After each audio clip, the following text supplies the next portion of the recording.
Hi everyone. ఈరోజు వీడియోలో మనం సెంట్రల్ గవర్నమెంట్ కొత్తగా లాంచ్ చేసిన యూపీఎస్ స్కీమ్ గురించి తెలుసుకుందాం. అలాగే యూపీఎస్ స్కీమ్ గురించి తెలుసుకోవాలంటే ముందు మనం ఓల్డ్ పెన్షన్ స్కీమ్ ఓపీఎస్, అలాగే ఇప్పుడు ప్రజెంట్ రన్నింగ్లో ఉన్న ఎన్పిఎస్ స్కీము, ఇటు రెండింటి గురించి తెలుసుకుంటేనే మనకి యూపీఎస్ యొక్క అడ్వాంటేజెస్, డిసడ్వాంటేజెస్ అనేవి తెలుస్తాయి. కాబట్టి మనం ఈ వీడియోలో డీటెయిల్డ్గా 3 స్కీముల గురించి స్టడీ చేద్దాం. ఫస్ట్ ఓపీఎస్ గురించి చూద్దాం, తర్వాత ఎన్పిఎస్ గురించి చూద్దాం, తర్వాత కొత్తగా లాంచ్ అయిన ఈ యూపీఎస్ గురించి కూడా తెలుసుకుందాం. ఈ యూపీఎస్కి కావాల్సిన ఎలిజిబిలిటీ ఏంటి, దాంట్లో ఉన్న బెనిఫిట్స్ ఏంటి, అవన్నీ మనం డీటెయిల్గా స్టడీ చేసుకుంటే మనకి ఏ స్కీమ్ బెటరో, మన గవర్నమెంట్ ఎంప్లాయీస్ ఎన్పిఎస్ అనేదాన్ని ఎందుకు వద్దంటున్నారు, ఓపీఎస్ అనేదాన్ని ఎందుకే కావాలంటున్నారో మనకు క్లియర్ ఐడియా వస్తుంది. సో ఈ వీడియోని డీటెయిల్గా చూడండి, మొత్తం ఎక్కడ స్కిప్ చేయకుండా. ఓకే, మనం ఫస్ట్ ఓపీఎస్ గురించి తెలుసుకుందాం. ఓపీఎస్ అంటే old pension scheme. Government employees 2004 అంటే 2004 కన్నా ముందు జాయిన్ అయిన వాళ్ళందరికీ ఈ ఓల్డ్ పెన్షన్ స్కీమ్ అనేది అప్లై అవుతుంది. ఈ ఓల్డ్ పెన్షన్ స్కీమ్ ప్రకారం ఏంటంటే ఎంప్లాయీకి 60 or 61 years వచ్చాక రిటైర్డ్ అయిపోయిన తర్వాత మనకి 50% పెన్షన్ అనేది వస్తుంది. ఎంప్లాయీ రిటైర్డ్ అయిపోయిన తర్వాత మనం రిటైర్డ్ అయ్యేటప్పుడు ఉన్న బేసిక్లో సపోజ్ రిటైర్డ్ అయ్యేటప్పుడు 1 lakh శాలరీ ఉందనుకోండి, దాంట్లో 50% అనేది పెన్షన్ రూపంలో వస్తుంది రిటైర్ అయ్యే ఎంప్లాయీకి, ప్లస్ డిఏ కూడా వస్తుంది. దీనికోసం మన శాలరీలో నుంచి ఎవ్రీ మంత్ డిడక్షన్స్ అనేవి ఏమీ ఉండవు, 0. అదే మన ఎన్పిఎస్లో అయితే ఎవ్రీ మంత్ 10% కట్ అవుతాయి. అదే మనం నెక్స్ట్ ఎన్పిఎస్ గురించి చూసేటప్పుడు చూద్దాం. దీంట్లో అయితే డిడక్షన్స్ అనేవి 0. డిడక్షన్స్ అనేవి 0. మనకి రిటైర్డ్ అయిన తర్వాత అక్కడ మన లాస్ట్ మంత్ శాలరీ ఏదైతే ఉందో, సపోజ్ లాస్ట్ మంత్ అంటే మనం రిటైర్డ్ అయ్యేటప్పుడు 1 lakh శాలరీ ఉంటే దాంట్లో 50% అనేది మనకి పెన్షన్ రూపంలో వస్తుంది. ఈ పెన్షన్ అనేది ఆ ఎంప్లాయీ చనిపోయే వరకు వస్తుంది. ఈ 50% అనేది ఎవ్రీ ఇయర్ డిఏ మన పిఆర్సీలు వచ్చినప్పుడు హైక్ ఉంటుంది కదా, ఆ హైక్ అనేది దీనికి రిటైర్మెంట్ ఎంప్లాయీస్ హైక్ అనేది వస్తుంది. ఓకే, సపోజ్ ఇప్పుడు మన ఎంప్లాయీ రిటైర్డ్ అయిన తర్వాత ఒక 5 yearsకి చనిపోయాడు అనుకుందాం. చనిపోతే ఆ పెన్షన్ అనేది వాళ్ళ వైఫ్కి లేదా ఫ్యామిలీకి ట్రాన్స్ఫర్ అవుతుంది. ఆ ఎంప్లాయీ చనిపోయాక ఆయన పెన్షన్ అనేది వైఫ్కి లేదా ఫ్యామిలీకి ట్రాన్స్ఫర్ అవుతుంది. అది ఎంత ట్రాన్స్ఫర్ అవుతుంది?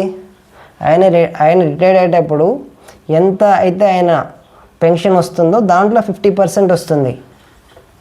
సపోజ్ ఆయనకి డెత్ అయినప్పుడు 70,000 అనేది వస్తుందను, 70,000 వస్తుంది అనుకుందాం పెన్షన్ అనేది. దాంట్లో 50% ఫ్యామిలీకి పెన్షన్గా వస్తుంది. అంటే ఎంత? 35,000. 35,000 అనేది ఫ్యామిలీకి పెన్షన్గా వస్తుంది, వైఫ్కి లేదా ఫ్యామిలీకి. దీంట్లో ఒక చిన్న కండిషన్ ఉంది మళ్ళీ. ఈ 50% అనేది లైఫ్ లాంగ్ వస్తుందా అంటే లైఫ్ లాంగ్ రాదు. 7 years ఆర్ 67 years. ఓకే, వీటన్నిటిలో ఏది ఎర్లీగా వస్తే అప్పటి వరకు మాత్రమే పెన్షన్ ఇస్తారు. ఇప్పుడు వైఫ్కి ఆయన డెత్ అయినప్పటికీ, చనిపోయినప్పటికీ ఆమె వయసు 60 years ఉందనుకోండి, ఆమెకి 67 years వచ్చే వరకే 50% అనేది ఇస్తారు. తర్వాత 30% మాత్రమే ఇస్తారు పెన్షన్. అర్థమైంది కదా? లేదు, ఆమె ఆయన ఎంప్లాయీ చనిపోయినప్పుడు వైఫ్ ఏజ్ అనేది 15 ఉందనుకుందాం.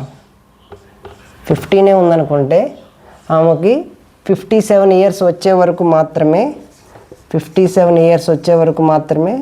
ఆ 50% పెన్షన్ అనేది వస్తుంది.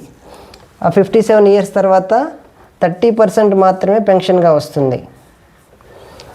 అర్థమైంది కదా? ఈ 30% పెన్షన్ అనేది లైఫ్ లాంగ్ వస్తుంది. ఇది మన ఓపీఎస్ గురించి. ఓపీఎస్లో మనకి శాలరీలో నుంచి డిడక్షన్స్ అనేవి ఉండవు, 0. మనం రిటైర్డ్ అయిన తర్వాత గ్రాట్యుటీ లేదా లీవ్ ఎన్కాష్మెంట్స్ లేదా అదర్ రిటైర్మెంట్ బెనిఫిట్స్ అనేవి వస్తాయి. దాంతోపాటు 50% పెన్షన్ వస్తుంది. ఈ పెన్షన్ అనేది ఎవ్రీ ఇయర్ పెరుగుతూనే ఉంటుంది మన ఇన్ఫ్లేషన్తో పాటు. నెక్స్ట్ మనం ఎన్పిఎస్ గురించి చూద్దాం. నెక్స్ట్ మనకి ఎన్పిఎస్ లేదా సిపిఎస్ ఎన్పిఎస్ అన్నా సిపిఎస్ అన్నా ఒకటే, national pension scheme, contributory pension scheme. దీంట్లో పేరులో ఉన్నట్టుగానే కాంట్రిబ్యూటరీ అంటే మనం ఎంప్లాయీస్ అనే వాళ్ళం కాంట్రిబ్యూట్ చేస్తాం కొంత, కాబట్టి దీన్ని కాంట్రిబ్యూటరీ పెన్షన్ స్కీమ్ అన్నారు.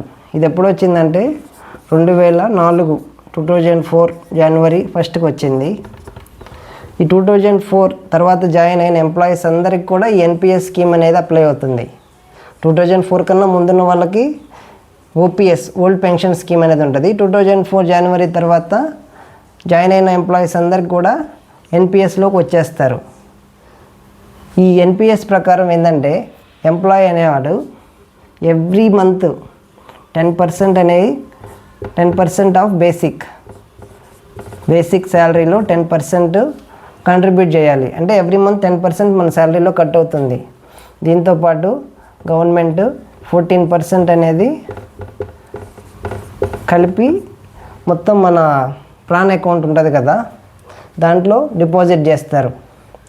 ఎంప్లాయీ 10%, గవర్నమెంట్ 14%, టోటల్ 24% అనేది ఎవ్రీ మంత్ మన ప్రాన్ అకౌంట్లో డిపాజిట్ అవుతూ ఉంటుంది. ఈ డిపాజిట్ అయిన అమౌంట్ మొత్తాన్ని ఫండ్ మేనేజరు దాన్ని మెయింటైన్ చేస్తాడు. అంటే ఫండ్ మేనేజరు మళ్ళీ దాన్ని బాండ్స్లో కానివ్వండి, ఈక్విటీలో కానివ్వండి, లేకపోతే గవర్నమెంట్ సెక్యూరిటీస్లో కానివ్వండి, దాంట్లో దాన్ని పెట్టేసి మనకి రిటర్న్స్ అనేవి జనరేట్ చేస్తుంటాడు. అంటే it is nothing but share market. దీన్ని తీసుకెళ్ళి ఆయన మొత్తం మ్యాక్సిమం ఎక్కువ పర్సెంట్ ఈక్విటీలోనే ఇన్వెస్ట్ చేస్తాడు. 24% ఏదైతే కట్ అవుతున్నాయో దాన్ని తీసుకెళ్ళి ఈక్విటీలో పెడతాడు. ఇక్కడ మనకి రిటర్న్స్ అనేవి 12 to 14% అనేవి రావచ్చు. అది మార్కెట్ మీద డిపెండ్ అయి ఉంటుంది కాబట్టి 12 to 14% రావచ్చు, లేదా అంతకన్నా ఎక్కువ రావచ్చు, లేదా అంతకన్నా తక్కువ రావచ్చు. కొన్నిసార్లు లాసెస్ కూడా రావచ్చు, అది మనం చెప్పలేం. అది మార్కెట్ మీద డిపెండ్ అయి ఉంటుంది కాబట్టి మన రిటర్న్స్ అనేవి మనం ఎంత వస్తాయో మనం చెప్పలేం. ఇక్కడ రిస్క్ అనేది చాలా ఎక్కువ. Very high risk. ఎందుకంటే అది కంప్లీట్గా షేర్ మార్కెట్ మీద డిపెండ్ అయి ఉంటుంది మన రిటర్న్స్ అనేవి. అంతా మార్కెట్ మంచిగా ఉంటే 12 to 14% రిటర్న్స్ రావచ్చు, అందుకని ఎక్కువ రావచ్చు. కొన్నిసార్లు మనకి లాసెస్ కూడా రావచ్చు. ఇదంతా ఇన్వెస్ట్ అయిపోయిన తర్వాత ఎంప్లాయీ రిటైర్డ్ అయ్యేటప్పుడు 60 or 61 ఇయర్స్కి రిటైర్డ్ అయిపోతారు కదా. రిటైర్డ్ అయ్యేటప్పుడు దాంట్లో 60% అమౌంట్ అనేది లంసమ్గా ఇస్తారు. ఎంప్లాయీ రిటైర్డ్ అయిపోయేటప్పుడు రిటైర్మెంట్ తర్వాత మనం డిపాజిట్ చేసిన అమౌంట్ మొత్తం ఉంటాయి కదా, 24%, దాని మీద మనకి ఇంట్రెస్ట్ అనేది యాడ్ అయ్యి, అప్పుడు సపోజ్ రిటైర్మెంట్ అప్పటికి అది 1 crore అయింది అనుకుందాం.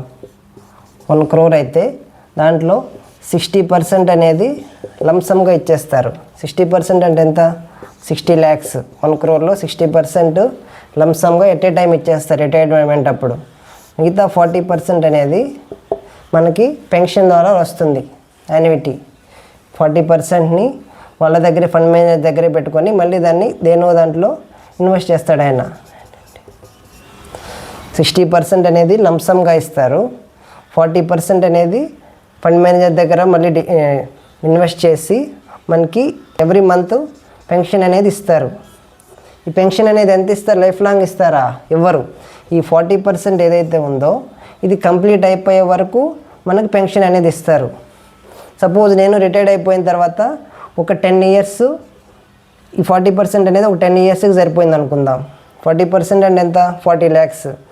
ఈ 40 lakhs అనేవి ఒక 10 yearsకి సరిపోయింది అనుకోండి. 10 yearsలో వాళ్ళు ఎవ్రీ మంత్ మనకు పెన్షన్ ఇవ్వాలి కదా. ఎవ్రీ మంత్ ఇస్తే 10 yearsలో అయిపోయింది అనుకోండి, ఇంక తర్వాత మనకు పెన్షన్ రాదు. ఇది మెయిన్ డిసడ్వాంటేజ్. కాబట్టి మన ఎంప్లాయీస్ ఎవరికి ఈ స్కీమ్ అనేది నచ్చట్లేదు, ఎన్పిఎస్ అనేది నచ్చట్లేదు. అందుకని ఎన్పిఎస్ రద్దు చేసి ఓపీఎస్ అనే దాన్ని పెట్టాలని ఎంప్లాయీస్ యొక్క మెయిన్ డిమాండ్. ఇప్పుడు మనం సెంట్రల్ గవర్నమెంట్ కొత్తగా లాంచ్ చేసిన యూపీఎస్ పెన్షన్ స్కీమ్ డీటెయిల్స్ ఏందో స్టడీ చేద్దాం. మన యూపీఎస్ అంటే ఏంటంటే యూనిఫైడ్ పెన్షన్ స్కీమ్. దీన్ని గవర్నమెంట్ ఎప్పుడు లాంచ్ చేసిందంటే 2025 ఏప్రిల్ నుంచి లాంచ్ చేసింది దీన్ని. యూపీఎస్ లాంచ్ చేశాక ఎన్పిఎస్ తీసేశారంటే తీసేయలేదు, ఎన్పిఎస్ కూడా ఉంది. యూపీఎస్ ఉంది, ఎన్పిఎస్ ఉంది. 2025 ఏప్రిల్ తర్వాత జాయిన్ అయ్యే వాళ్ళు యూపీఎస్ కానీ ఎన్పిఎస్ కానీ ఏదైనా చూస్ చేసుకోవచ్చు. 2025 కన్నా ముందు అంటే 2004 తర్వాత జాయిన్ అయిన వాళ్ళు, 2025 మధ్యలో ఉన్న వాళ్ళు ఎవరైనా సరే ఈ ఎన్పిఎస్ నుంచి యూపీఎస్కి మారాలనుకుంటే సెప్టెంబర్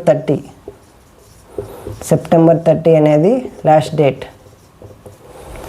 వాళ్ళు ఎన్పిఎస్లో ఉండాలనుకుంటే ఎన్పిఎస్లో ఉండొచ్చు, లేదు మాకు యూపీఎస్ నచ్చింది యూపీఎస్ కావాలనుకుంటే చేంజ్ అవ్వచ్చు. కానీ ఒక్కసారి చేంజ్ అయితే ఇంకా దాన్ని మళ్ళీ వెనక్కి రాలేం. ఆప్షన్ అనేది ఒక్కసారి మాత్రమే ఉంటుంది, కాబట్టి జాగ్రత్తగా చూసుకోండి మీకు ఎన్పిఎస్ బెటరా యూపీఎస్ బెటరా అని. ఇప్పుడు మనం అసలు ముందు యూపీఎస్ అంటే ఏందో తెలుసుకుందాం. మనకి ఎన్పిఎస్లో ఎంప్లాయీ 10% కాంట్రిబ్యూట్ చేస్తున్నాడు, గవర్నమెంట్ 14% చేస్తుంది. దేంట్లో? ఎన్పిఎస్లో.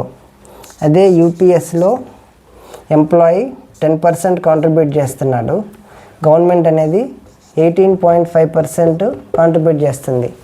అంటే ఈ స్కీమ్లో గవర్నమెంట్ కాంట్రిబ్యూషన్ అనేది ఎక్కువ ఉంది ఎన్పిఎస్తో చూసుకుంటే. ఓకే, నెక్స్ట్ అలాగే మనం దీంట్లో పెన్షన్ కూడా వస్తుంది. మనకి యూపీఎస్ స్కీమ్లో రిటైర్డ్ అయిపోయిన తర్వాత పెన్షన్ అనేది వస్తుంది. ఎంత వస్తుంది? మన ఓపీఎస్లో వచ్చినట్టుగానే 50% of the basic pay. 50% of the basic పేలో మనకి పెన్షన్ అనేది వస్తుంది. ఈ బేసిక్ అనేది ఎప్పుడు? మనం రిటైర్డ్ అయిపోయిన లాస్ట్ మంత్ శాలరీ కాదు. మన ఓపీఎస్లో అయితే మనం రిటైర్ అయ్యేటప్పుడు ఎంత బేసిక్ పే ఉందో దాంట్లో 50% అనేది మనకు పెన్షన్గా వస్తుంది. అదే మన యూపీఎస్ స్కీమ్లో ఇప్పుడు ఈ 50% దేంట్లో అంటే లాస్ట్ 12 months యావరేజ్. మనం రిటైర్డ్ అయ్యే ముందు last 12 months salary, basic salary ఎంతైతే ఉందో దాన్ని యావరేజ్ తీసుకొని ఆ యావరేజ్లో 50% అనేది మనకు పెన్షన్గా ఇస్తారు. ఓకే, అలాగే మనకి రిటైర్మెంట్ బెనిఫిట్స్ అనేవి కూడా వస్తాయి. గ్రాట్యుటీ, లీవ్ ఎన్కాష్మెంట్, లేకపోతే అదర్ రిటైర్మెంట్ బెనిఫిట్స్ అవి కూడా వస్తాయి మనకు ఓపీఎస్లో వచ్చినట్టు. కాకపోతే ఓపీఎస్లో ఏంటంటే మన కంట్రిబ్యూషన్ అనేది 0. ఓపీఎస్లో మన కంట్రిబ్యూషన్ 0 ఓపీఎస్లో. ఇప్పుడు యూపీఎస్లో మనం ఏం చేయాలంటే 10% కాంట్రిబ్యూట్ చేయాలి. గవర్నమెంట్ 18.5% కాంట్రిబ్యూట్ చేస్తుంది. టోటల్ తీసుకెళ్ళి మళ్ళీ ఫండ్ మేనేజర్ మెయింటైన్ చేస్తాడు. మనకి అవన్నీ సంబంధం లేదు, ఎందుకంటే మనకి పెన్షన్ అనేది వస్తుంది. మనం రిటైర్డ్ అయ్యాక పెన్షన్ కావాలనుకుంటే మనం యూపీఎస్ చూస్ చేసుకోవాలి. లేదు నాకు ఎన్పిఎస్లో హై రిటర్న్స్ వస్తాయి, ఈక్విటీలో పెడతారు, ఎక్కువ రిటర్న్స్ వస్తాయి, ఎట్ ఏ టైం మనీ కావాలనుకుంటే ఎన్పిఎస్ని చూస్ చేసుకోవాలి. ఓకే, నెక్స్ట్ ఎంప్లాయీ అయినా రిటైర్డ్ అయిపోయిన తర్వాత చనిపోయాడు అనుకుందాం. చనిపోతే ఓపీఎస్లో ట్రాన్స్ఫర్ అయినట్టే మనకి యూపీఎస్లో కూడా పెన్షన్ అనేది వైఫ్ ఆర్ ఫ్యామిలీ మెంబర్స్కి ట్రాన్స్ఫర్ అవుతుంది. దాంట్లో ఎంత ట్రాన్స్ఫర్ అవుతుంది? ఆయన చనిపోయేటప్పుడు ఎంతైతే డ్రా చేశాడో లాస్ట్ పెన్షన్. సపోజ్ మన ఎంప్లాయీ రిటైర్డ్ అయిపోయిన తర్వాత చనిపోయాడు అనుకుందాం, 4-5 years తర్వాతనో 10 years తర్వాతనో రిటైర్డ్ అయిపోయిన తర్వాత చనిపోయాడు అనుకుందాం. చనిపోతే మన ఓపీఎస్లో ట్రాన్స్ఫర్ అయినట్టుగానే యూపీఎస్లో కూడా పెన్షన్ అనేది వైఫ్కి లేదా ఫ్యామిలీకి ట్రాన్స్ఫర్ అవుతుంది. ఎంత ట్రాన్స్ఫర్ అవుతుంది? మొత్తం అవుతుందా? కాదు. ఆయన సపోజ్ చనిపోయేటప్పుడు ఆయనకి పెన్షను 50,000 అనేది ఉందనుకుందాం, 50,000 పెన్షన్ రిటైర్డ్ అయినప్పుడు. అది ఎవ్రీ ఇయర్ మన ఇన్ఫ్లేషన్తో పాటు, ఇన్ఫ్లేషన్ ఇండెక్స్తో పాటు అది కూడా పెరుగుతుంటుంది. సపోజ్ 5 years తర్వాత అది 60,000 అయింది అనుకుందాం ఆయన పెన్షన్ అనేది. 60,000 అయితే 5 years తర్వాత ఆయన చనిపోయాడు. ఆయన చనిపోతే అప్పుడు పెన్షన్ అనేది వైఫ్కి లేదా వైఫ్ లేకపోతే ఫ్యామిలీకి ట్రాన్స్ఫర్ అవుతుంది. ఎంత ట్రాన్స్ఫర్ అయ్యిద్ది? ఆయన చనిపోయేటప్పుడు ఎంతైతే పెన్షన్ ఉందో దాంట్లో 60% అవుతుంది. 60% అంటే ఎంత? 60,000లో 36,000.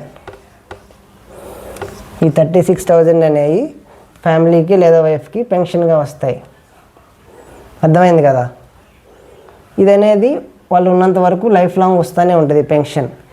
అదే మనకి ఎన్పిఎస్లో అయితే మనకు 40% ఏదైతే ఉందో ఆ 40% కంప్లీట్ అయిపోయే వరకే పెన్షన్ వస్తుంది మనకి.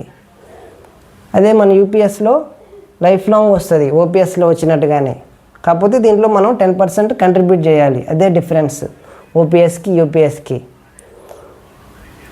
నెక్స్ట్ ఈ యూపీఎస్లో మనం ఇంకోటి చూడాల్సింది ఏంటంటే దీంట్లో సర్వీస్ అనేది కౌంట్ చేయబడుతుంది. మనకి 50% పెన్షన్ అనుకున్నాం కదా, మనకి రిటైర్డ్ అయ్యాక 50% పెన్షను లాస్ట్ 12 months బేసిక్ శాలరీలో యావరేజ్ ఇస్తారని చెప్పాం కదా. ఈ 50% రావాలంటే సర్వీస్ అనేది కంపల్సరీ 25 years అనేది ఉండాలి. 25 years సర్వీస్ ఉంటేనే మనకి 50% అనేది పెన్షన్గా వస్తుంది. లేదు అంతకన్నా తక్కువ ఉందంటే దానికి తగ్గట్టుగానే మనకి పెన్షన్ అనేది వస్తుంది. మనకి యూపీఎస్లో మనం సర్వీస్లో జాయిన్ అయ్యాక 25 years సర్వీస్ కంప్లీట్ చేస్తే మాత్రమే, రిటైర్డ్ అయ్యే టైంకి 25 years సర్వీస్ ఉంటే మనకి 50% పెన్షన్ అనేది వస్తుంది మనకి. సపోజ్ ఆయన రిటైర్డ్ అయ్యే టైంకి 20 years సర్వీస్ చేసాడు అనుకుందాం, అప్పుడు 40% పెన్షన్ వస్తుంది. లేదు 15 years చేస్తే 30% వస్తుంది. 10 years రిటైర్డ్ అయ్యే టైంకి ఆయన 10 years సర్వీస్ ఉంటే 20% వస్తుంది. 10 years కన్నా తక్కువ ఉంటే ఈ యూపీఎస్ స్కీమ్లో పెన్షన్ అనేది రాదు, గుర్తుంచుకోండి. 10 years కన్నా సర్వీస్ తక్కువ ఉండే వాళ్ళకి ఎన్పిఎస్ఏ బెటర్ ఆప్షన్. యూపీఎస్లో పెన్షన్ అనేది రాదు 10 years కన్నా తక్కువ ఉంటే, లెస్ దాన్ 10 years ఉంటే పెన్షన్ అనేది రాదు. అందుకని ఇది జాగ్రత్తగా చూసుకొని సెలెక్ట్ చేసుకోండి. ఇప్పుడు మనకి 2004-2025 మధ్య జాయిన్ అయిన ఎంప్లాయీస్కి ఏదో ఒకటి చూస్ చేసుకోవడానికి ఏదైనా ఎన్పిఎస్ ఆర్ యూపీఎస్. ఎన్పిఎస్లో కంటిన్యూ అవ్వాలనుకుంటే అవ్వచ్చు, లేదు యూపీఎస్లోకి చేంజ్ అవ్వాలనుకుంటే September 30 లాస్ట్ డేట్. ఒకసారి కన్వర్ట్ అయితే మళ్ళీ వెనక్కి రాలేము, జాగ్రత్తగా చూసుకొని డిసైడ్ చేసుకోండి ఏదనేది. ఇప్పుడు మనం మొత్తం చూసాం, ఓపీఎస్ చూసాం, ఎన్పిఎస్ చూసాం, యూపీఎస్ చూసాం. ఓకే, కాబట్టి దీన్ని బట్టి మొత్తం డీటెయిల్గా అర్థం చేసుకొని మీకు ఏది బెటరో అది చూస్ చేసుకోండి. ఇంకోటి ఈ యూపీఎస్లో ఉండే అడ్వాంటేజ్ ఏంటంటే యూపీఎస్లో మినిమం పెన్షన్ అనేది 10,000. సపోజ్ ఒక ఎంప్లాయీ రిటైర్ అయ్యేటప్పుడు ఆయనకి శాలరీ 15,000 ఉందనుకుందాం బేసిక్, ఇంత తక్కువ ఎవరికి ఉండదులే. ఒకవేళ ఉందనుకుందాం 15,000 అంటే ఆయనకి ఎంత వస్తుంది మామూలుగా చూసుకుంటే, దాంట్లో 50% అంటే ఎంత 7,500. కానీ ఇట్లా లేదు, దీంట్లో మినిమం స్టార్టింగ్ అనేది 10,000 పెన్షన్, 10,000 నుంచి స్టార్ట్ అవుతుంది. ఓకే, ఇప్పుడు మనం ఓపీఎస్, ఎన్పిఎస్, యూపీఎస్ అన్నిటి గురించి డీటెయిల్గా చూసాం కాబట్టి దీన్ని బట్టి మీకు ఏది బెటర్ అనిపిస్తే అది సెలెక్ట్ చేసుకోండి. మాకు మా ఫ్యామిలీ సేఫ్గా ఉండాలి, ఎంప్లాయీ నేను ఉన్నా లేకపోయినా నా ఫ్యామిలీకి పెన్షన్ అనేది రావాలి, దాంతో వాళ్ళు హ్యాపీగా ఉంటారనుకుంటే మీరు యూపీఎస్ చూస్ చేసుకోండి. లేదు నాకు హై రిటర్న్స్ కావాలి, మనకి ఈక్విటీలో పెడతారు, రిస్క్ చేస్తానంటే ఎన్పిఎస్లో కంటిన్యూ అవ్వండి. కొత్తగా జాయిన్ అయ్యే ఎంప్లాయీస్కి 2 ఆప్షన్స్ ఉన్నాయి, ఎన్పిఎస్ అయినా చూస్ చేసుకోవచ్చు, యూపీఎస్ అయినా చూస్ చేసుకోవచ్చు. కాబట్టి దీన్ని బట్టి డిసైడ్ చేసుకోండి. ఇది మన ఎంప్లాయీస్కి చాలా ఇంపార్టెంట్ కాబట్టి ఈ వీడియోని ఖచ్చితంగా షేర్ చేయండి వీలైనంత ఎక్కువ మందికి. వాళ్ళు కూడా చూసుకొని డిసైడ్ చేసుకుంటారు, వాళ్ళకి ఏది బెనిఫిట్గా ఉంటే దానికి షిఫ్ట్ అయిపోతారు. Thank you.